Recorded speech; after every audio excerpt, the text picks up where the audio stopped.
আপনারা জানেন গত জুলাই মাসে বিপ্লব শুরু হয়েছিল ১লা জুলাই। আমরা ৫ই জুলাই বরিশাল থেকে ঘোষণা দিয়েছিলাম যে বৈষম্য বিরোধী আন্দোলনে আমরা সম্পৃক্ত এবং মাঠে ময়দানে ছিলাম এবং মাদ্রাসা কেন্দ্রে প্রথম মিছিল বের হয়েছিল এই ক্যাম্পাস থেকে।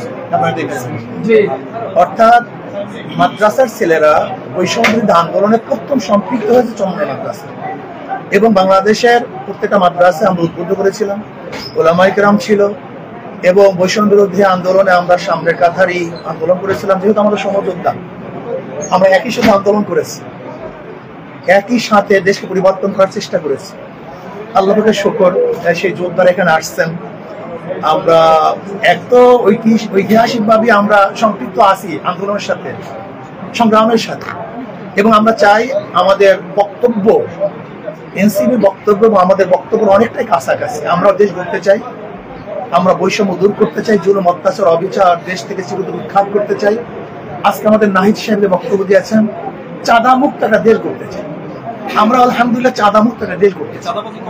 আমরা দেখেছেন যে আজকে বাংলাদেশে আমাদের বিরুদ্ধে ডাইরেক্ট যে অশোভনীয় বক্তব্যগুলো দেওয়া হয়েছে, আমি বিশ্বাস করি যে ভদ্র মানুষ, জ্ঞানী মানুষরা এইটা কোনো অ্যাকসেপ্ট করে নেই এবং আমি বিশ্বাস করি তারা উলামায়ে কেরামের থেকে বিচ্ছিন্ন হচ্ছে।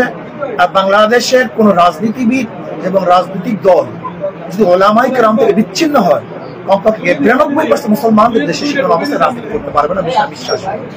কাজে আমি আজকে আমাদের বৈষম্য বিরোধী আন্দোলনের থেকে শুরু করে এনসিপি যারা গঠন করেছেন, আমি সবাইকে ধন্যবাদ জ্ঞাপন করছি এবং আশা করি ইনশাআল্লাহ ভবিষ্যতেও আমরা সহযোদ্ধা হিসাবে এই দেশকে গড়ব এবং দেশের নেতৃত্ব দেবে ইনশাআল্লাহ। না দেখেন, আমরা তো বলছি দেশ গড়ার জন্য যা কিছু প্রয়োজন সব আমরা একত্রিত করবো ইনশাআল্লাহ।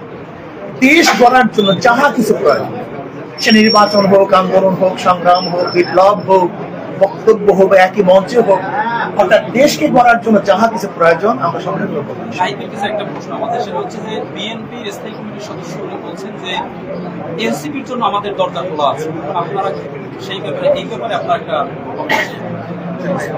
আমরা তো একটু রাজনৈতিক বিষয় এখানে রাজনৈতিক সংক্ষিপ্তভাবে বলি, আমরা সে উত্তর দিয়েছি যে আমরা নির্বাচনী ভাগবাটোয়ারা, আসনের ভাগবাটোয়ারার যে রাজনীতি, সেই রাজনীতিতে আমরা আগ্রহী নয় এবং এই রাজনীতিকে নস্যাৎ করে, চ্যালেঞ্জ করে এই জাতীয় নাগরিক পার্টির উত্থান হয়েছে। বরং আমরা বলেছি দেশের যে এখন সংস্কারের যে আলাপ চলছে, মৌলিক সংস্কার এবং গণহত্যার বিচার এবং দেশকে পুনর্গঠন করা, সেই আলাপ আলোচনা রাজনীতিতে এনসিপির দরজা খোলা রয়েছে। শুকরিয়া, আলহামদুলিল্লাহ। জাতীয় নাগরিক পার্টির উদ্যোগে আমরা এই জুলাই আমরা পুরো মাসব্যাপী দেশ গড়তে জুলাই পদযাত্রা একটি কর্মসূচি হাতে নিয়েছি।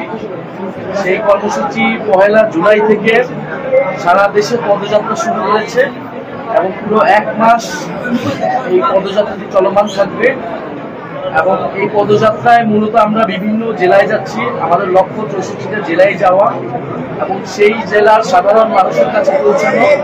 সাধারণ মানুষ যে এই বর্তমান সময়ে এই সমস্যাগুলো নিয়ে তারা দুঃখ দুর্দশায় জর্জরিত এবং এই ২৪-এর গণ অভ্যুত্থানে তাদের যে প্রত্যাশা ছিল, আমাদের যে শহীদদের মর্যাদা, শহীদদের যে আকাঙ্ক্ষা ছিল, তার কতটুকু বাস্তবায়ন হলো, কেন হলো না এবং কিভাবে সেটা আমরা একত্রে করতে পারি, মূলত জনমানুষের সাথে সেই সংলাপ এবং জন্য এই পদযাত্রা। এবং এই পদযাত্রার মধ্য দিয়ে আমরা যেই জেলায় যাচ্ছি, যেই স্থানে যাচ্ছি, সেখানের ঐতিহ্যবাহী স্থান, গুরুত্বপূর্ণ জায়গা, মসজিদ, মাদ্রাসা, আমরা সব জায়গায় আমরা সেখানে সাক্ষাৎ করছি, ভিজিট করছি।